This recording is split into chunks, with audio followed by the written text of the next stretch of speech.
Hey guys, it's Goosebumps Completionist, and today I'm bringing you another Goosebumps Series 2000 book review. And the book in question is book number 24, Earth Geeks Must Go. Now, Earth Geeks Must Go and the book I reviewed before this for Series 2000, Scream School, were actually the last two Series 2000 books I had yet to read at least one time in my life. And I'm kind of glad that I picked these to do and saved a few other ones for this series for last because I know a little more about those and I'm a little more confident ending on a higher note than these past two. But I've actually read this book twice. I read this during my moving couple of weeks where I was just trying to read some stuff casually, and I read this thinking that I might have time to get around to making a review, and I didn't. Now, unfortunately, I forgot a few things, so I had to reread it for posterity for this review. But I'm kind of glad I reread it because if I'm being upfront with y'all, the first time I read it, I was kind of mixed on it, but this time around, I'm willing to give this a guilty pleasure slash so bad it's good pass. And here's the thing, y'all. If you don't know anything about Earth Geeks Must Go, this is one of the most divisive Goosebumps books of all time. It's so polarizing from fans. There's people that say that they really enjoy this book. It's one of their favorite Series 2000 books. Then there's people that say that this is one of the worst Goosebumps books of all time. And I can tell you from experience, if you haven't read this before, this is the quintessential book to go in for the experience of it and not to go in expecting a good story. Because if you just go in for the experience, you're probably going to have more fun. And the reason why I say that is because this book is very unique for Goosebumps. As a matter of fact, I think it's almost one of a kind for what it does. It's told entirely in the second person. If you don't know what that means, second person narrative structure is in Give Yourself Goosebumps. And what it allows the writing to do is make everything manic, and it also implies that you are along for the ride in the moment with these characters. And in Give Yourself Goosebumps case, you are actually a character in the book. So this is kind of like if you took a Give Yourself Goosebumps narrative structure and put it in a normal Goosebumps book. Does it work? We'll get into that near the end of the review, but it has its own elements going for it. It makes it kind of stand out. And if I'm being honest, this is something to appreciate the style over the substance for. And I developed a soft spot for it, if I'm being honest. So if I'm gonna say, am I gonna recommend this to you all to try out? I'd say yeah, and that might be kind of shocking for some of you to hear, but this is like a one of a kind Goosebumps book. You all should definitely go try to experience this at least once to see if you like it or not. It's one of those unique Goosebumps books you're just not going to find anywhere else. And it comes in the later back half of Series 2000, which honestly has the most experimental Goosebumps books ever, where Stein was trying different narrative structures. He was trying to do new spins on former ideas. He was bringing some short story concepts into full book formats. He made a villain, a main character in a book. You know, it's super experimental. And this definitely feels like the poster child of experimental Series 2000, if I had to pick one. So take that with a grain of salt if you don't agree. But that being out the way, let's get into the plot overview without giving too much away. So the story starts off with this kid named Jacob Miller, and he is telling the story in present tense. And the first chapter is essentially telling the reader who he is. He's found himself into a sticky situation where he has to be guarded or have his life guarded by this man named, I think his name is like Old Man Phil or something like that.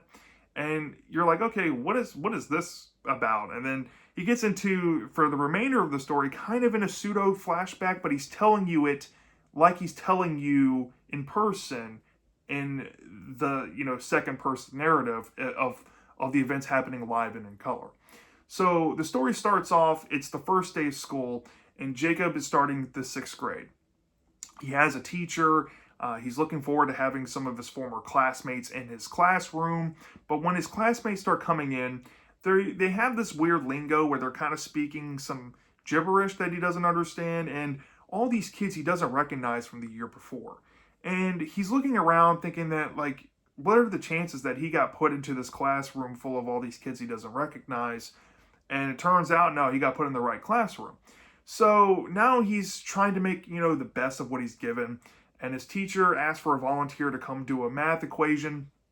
And he gets chosen to go up and perform the math equation in front of the whole class.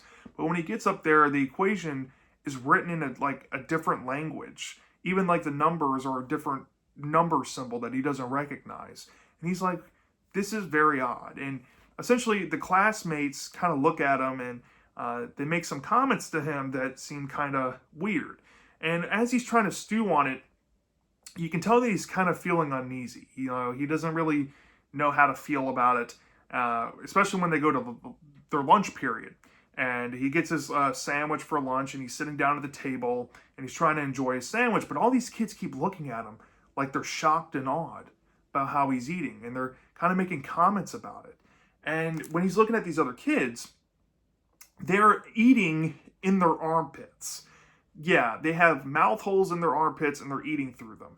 And Jacob's kind of petrified, and he notices this one girl to the corner of his eye that is looking at him very strange. And this makes him feel uneasy, so he decides to get up and try to cool off a little bit. But because he's been kind of spotted, he feels like he's being followed by maybe his teachers. So he decides to go out, and he goes into this place where there's some like trees and some bushel coverage. And while he's in there, he gets confronted by these weird bugs. And these bugs don't have like legs, they don't have tendrils or wings. They're just like these circular bugs that are kind of bulbous, and they have like this yellow goop inside of them. And if you squish them, it bursts everywhere. And they like try to stick on his skin, and it makes his skin crawl, and it's really gross. And he's basically like frightened to death inside of this bushel trying to hide. But eventually, throughout his hiding, he gets confronted by the girl that he saw that was staring at him during lunch, and her name is Arlene. And him and Arlene are having a conversation, and Arlene essentially reveals to him, saying, hey, I was observing how you were eating lunch, and I have to say I eat lunch the same way, and I think that, you and I are alike, but everybody else isn't like us. So the kids know that something is wrong here, like really wrong. And to make matters worse, some kids from the lunchroom from earlier who ate with their armpits noticed that they were out in the bushels doing something they weren't supposed to do. So they get taken to the principal's office, essentially. And the principal is kind of talking to them about, their behavior and all this. And the kids are like, you know what? Let's let bygones be bygones. But the two are kind of filing in the back of their brain that they're going to have to do some research on this. So when they leave the principal's office, they decide to go to the local library to look around to see if there's any books, to figure out where exactly they are, because they might be on like an alien planet somewhere. They might be in an alternate reality. They're just trying to figure out what's going on. And they pick up some like geography books. They pick up some history books. They notice that the geography books have different continent names and all that. So they realize that they somehow are on this alien planet, potentially.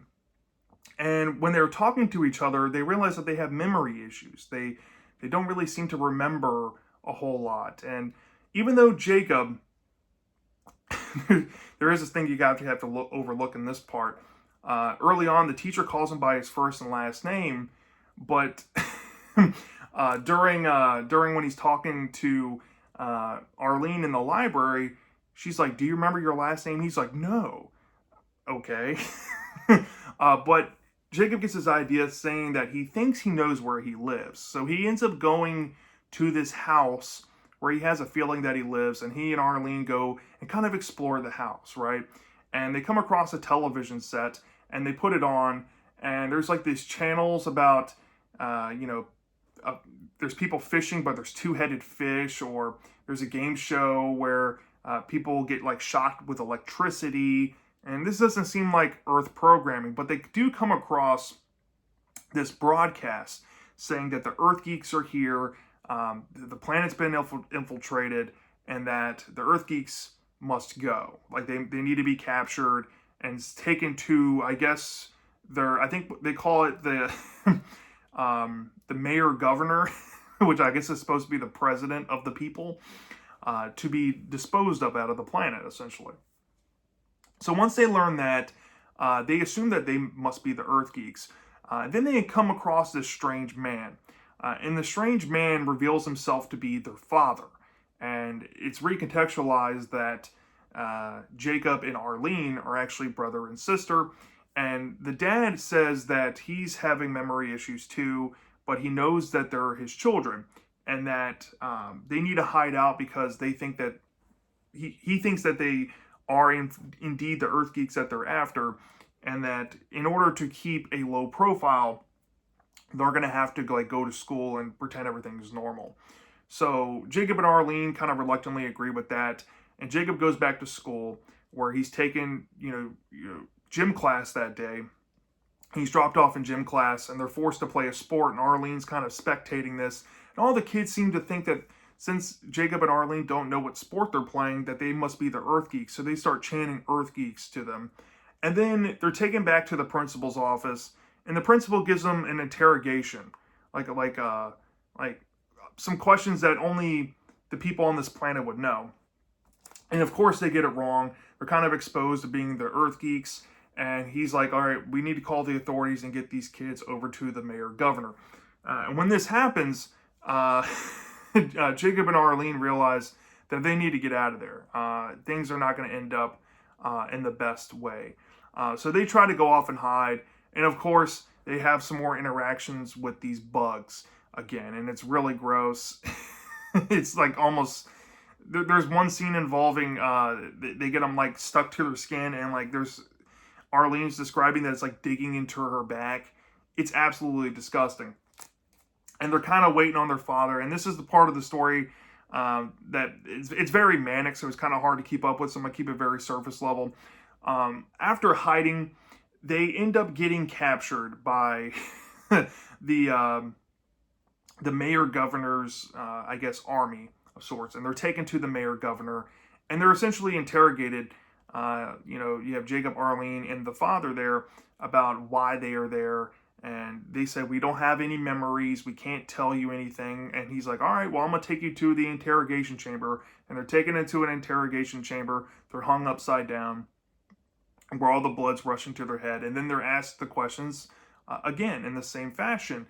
And they said, well, we don't know what you're talking about, blah, blah, blah, blah, blah. And essentially... there's a moment where these bug creatures throughout the story end up kind of communicating through them as they decide to lower these Earth Geeks into a cauldron. And the cauldron is filled with these bugs, and the bugs are kind of telepathically communicating to Jacob, saying that, hey, we're on your side. Just play along with this. So when they get dumped off into there and the aliens leave, the bugs let them survive, and they kind of build their own pyramid, and they have a speaker. And the speaker, or the leader of these bugs, say that, oh, these aliens, they try to paint us like the bad guys. No, actually, they're the evil ones. And we're the ones that actually brought you Earth Geeks to this planet so you can help us destroy them. And we've hidden a weapon inside of your watch, Jacob. And it's basically a giant bomb. Well, Jacob... he's like, okay, well, that's interesting. But as, they're talking and stuff, Jacob makes a very brash move involving his watch and involving these bugs, which is then recontextualized to the aliens that they thought were, against them. And we get to find out the realization of the whole event. And this is where the story kind of starts to wrap up a little bit, where we find out who... are the real good guys. Are these aliens or are these bug creatures the real good guys? And we also find out if they're willing to help Jacob, Arlene, and their dad get home to Earth. And this might involve this old man Phil guy who happens to be building a spacecraft to possibly get back to Earth or travel between planets, because unfortunately for the aliens, who are the good guys in the story. I'm not going to reveal if it's the bugs or the human lookalike ones. They have some technology deficiencies. Let's just say that, and so we get to find out if they get on the spaceship or not. And let's just say the story ends off on a weird note where it's kind of corny but kind of expected, and that's essentially what you're going to get out of Earth Geeks Must Go, nonetheless. So, yeah, I don't really know where to begin with this book. I guess we'll start off with the positives, because the positives are kind of different for your average Goosebumps book for me. You know, for this book, what I loved about it is how in the moment everything was. So, reading this is a different experience from your average Goosebumps story, because it's pretty much just barreling through action. Now the events in the story might sound weird, but the points the story goes to is so goofy, but in that charming way. And there's some pretty decent body horror that you see with these bugs and with these alien kids eating with their armpits. And I don't know, there's just something about it. The experience of reading this book, it felt kind of like reading a video game. I don't know how to describe it. It was fun. And that's probably the best thing about this book, is that it's fun. The alien stuff, I want to say is the most creative thing ever. As a matter of fact, I think it's kind of silly, some of the stuff they did. But they managed to kind of make it creepy in some of the sequences, especially when we're getting to the climax. The whole interrogation climax was absolutely great. I love the twists and turns. I actually thought the most clever thing about the writing in this book is the climax. I really liked that, and I didn't think it was going to be that good, but it was actually pretty good. I do like the bugs in the story. For some reason, these little bulbous bug creatures, the way they're described is absolutely gross. And in that Series 2000 fashion, there's some really good gross out scenes here that aren't, played up with like puke humor or anything.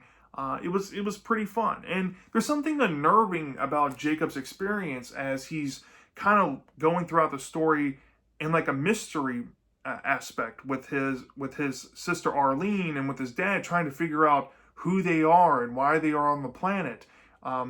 There's a riveting story tucked in the action here, and everything kind of feels off, and that's enough to kind of carry you through the book.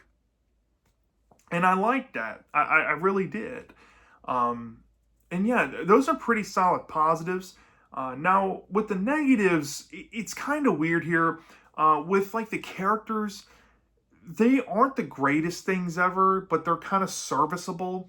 And I think part of the reason why it's that way is because the book is told in second person. You don't really get to feel like you know Jacob and Arlene, because they have a memory deficit, which is played up in the story, right? But logically, it kind of hiccups on that, which is playing to my second negative here. Jacob has his whole name told to him. And that point in the library when Arlene asks his last name, and he's like, "Oh, I don't remember." But somehow their father knows that they are his kids, and he knows their names. Okay, like the memory loss stuff is very inconsistent, and it's only pick and choose when the plot determines that a certain character knows this or knows that. It's kind of lazy. And if we're talking about lazy with like the writing here, there are some choppy, and I mean choppy, transition sequences in the story. And I don't know if it's because it's the second person narration, or I guess how the book or the plot is structured in this, but holy moly, the writing could be really bad. And aside from that, there's some like alien lingo here that is really goofy. Like they say the number 7 in like a weird way. They say like a ball is a weird word, and some people might not think that's annoying, but you'll get this like random portions of the story where these alien kids are talking in normal English, but for some reason random items have different language. Okay, so are they speaking like broken English, or what's the case here? Don't know. Don't know. And if they're going to go the whole language route and writing in a different language, not in that like Star Wars way where they speak full on English, but when you look on their boards, it's obviously alien letters and stuff. If you're going to have that, why not have them speak in a whole different language, which makes the situation a little more dire? I don't know. I guess it's just, pick and choose what logic you want to stick with and theological things that kind of make it fun, I guess. But yeah, this book kind of suffers in the logic department, and that also stems to that also stems to another thing about this book that when I first read it, it irritated me a whole lot more than the second time, and that is the randomness of this book, y'all. It literally just jumps from point to point to point to point to point with no break because of the pace is so manic. Now, the pace isn't really the issue in terms of the page count. It's like 114 pages for this type of story. I think it works. But what makes it manic, I think, is actually the narrative structure of the book, which, going back to that negative, this is kind of tied to this. Everything in the story is kind of hard to follow at a certain point. Early on, it's easy because there's not a lot happening, but once the action starts to really start piling, it gets very manic, kind of hard to keep up with, and you kind of get lost in the shuffle at some points of the story where you're kind of just you're reading something like, oh, they're in this building talking to this person, and literally the very next paragraph they are like darting into the woods. And then not too long after that, maybe a paragraph or two later, now they're fighting off bugs. Now they're trying to hijack a car. And I skimmed over that portion with the car crash stuff because, it's a lot to keep up with. But also the car crash, now that I'm mentioning it, they have like cars with like no pedals, no accelerators and stuff like that, but they have ignitions. Okay, how'd you turn it on? Okay. It's just throw that into the pile here. But that aside, the manicness of the story is a blessing and a curse, because the manicness definitely adds to the experience of the book, but it's a detriment when you're trying to absorb what's happening in the story. And if I'm being honest, one last major jab to throw at this thing: the story isn't that good. If we're talking alien stories, if you take out the second person element, let's say you put this in third person or first person, honestly, this would be a bad book. It would be bad. Very bad. So I can kind of see why they went this direction to kind of save it. And trust me, this is later in the life of Series 2000. Of course, everybody knows about the classic R.L. Stine lawsuit with Scholastic. I don't know if a ghostwriter wrote this. Probably, if I had to bet. Or if R.L. Stine did write this, maybe he just kind of half-assed it a little bit because he knew his time was coming up with Scholastic anyway. He just wrote what he wanted to do and tried something different here. But I think that it really did save this book, because when we're looking at the story, it's nothing you haven't seen before, done better in Goosebumps with alien stories. And it's kind of goofy in that cringe kind of way at times, but it has charm. It has charm, and it kind of carries through the story enough to make those cringy things kind of fun. It's a fun cringe. It's like a so bad it's good cringe, right? And that's kind of how I feel about the book overall. Aside from just the cringe comment, it's so bad it's good, because it has this weird thing that probably shouldn't work, but it does. Now, because I recommended it to you in the beginning of the video, obviously this book is getting a C or higher. Now, with that out of the way, I don't think it's quite good, but I think it's like a guilty pleasure pass to being fine, right? Without the second person narrative and without the experience being kind of fun to witness, this would be pretty bad. And I keep reiterating that, but I really do mean that. So by me giving it this score, I'm going to cap it. I'm going to cap it at a 3.5 out of 5 stars, at a very low C minus, light good, fine of a grade. And I think I'm being more than fair on that. A 1.5, just deduction for all those issues. I think I'm being more than fair. I could be a lot harsher than I am being on this. But I don't want to come across kind of disingenuous either, because I know how divisive the book is. Trust me, I totally get if you think this book is bad, I'm with you. But if you think this book is charming, if you think this book is fun, you think it hits a sweet spot or something that you've been looking for in the series, I also get that too. And I'm kind of in the middle, and I don't like being in the middle sometimes, but I really am with this book. I don't hate it, but I also don't love it either. But I like what it offers for Goosebumps, and I like it as a revisitable thing for it being its own thing.